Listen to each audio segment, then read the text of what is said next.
Hey folks, Eli Hoff, Post-Dispatch, Mizzou sports beat writer, joined today by Benjamin Hochman, one of our columnists.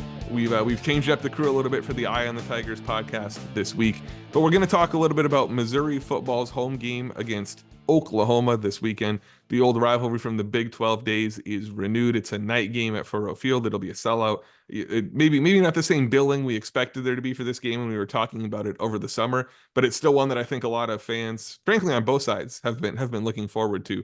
So Benjamin, I'm curious for you going into this final 4-game stretch of the season. I think there's one obvious X factor that maybe you'll choose to touch on here, but what do you see as the X factor, the make or break teetering point for Mizzou if it's going to get a win against Oklahoma and still have a shot at a 10-win regular season? There are numerous fascinating storylines for Mizzou, X factors, if you will. But like you said, the obvious X factor is, does Brady Cook start and play quarterback for the Mizzou Tigers?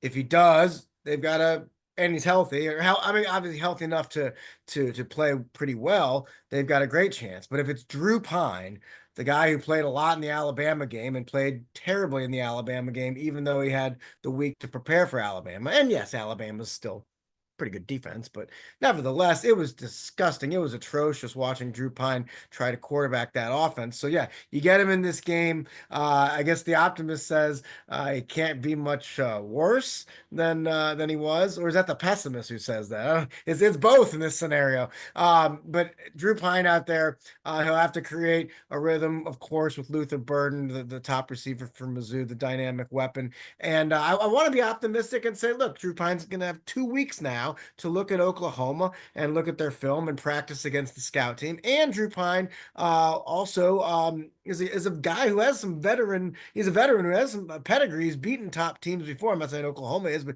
he's done it before. And maybe if he's just not thrown into a game like it was in Alabama and he can enter the game as a starter, we'll see some of the flashes of a guy who started huge games for Notre Dame. Yeah, I'm with you there that I think Brady's availability is the obvious X factor, whether it's the ankle or the wrist or hand, two separate injury areas to monitor with him. I think for me though, on kind of a secondary level, the X factor is going to be Mizzou's coaching staff here.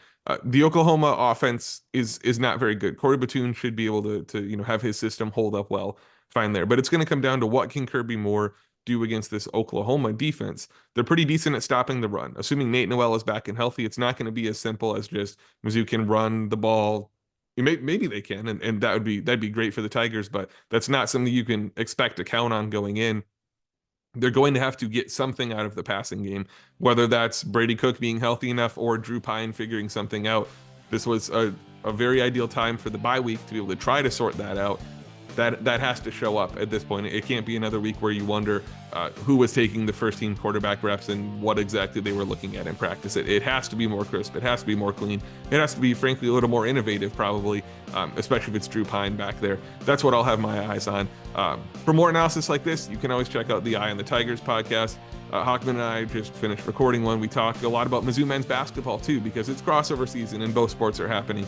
So you can check that out. And you can always read both of our stories pretty much every single day in the St. Louis Post-Dispatch and STLtoday.com. Thanks for listening, everyone.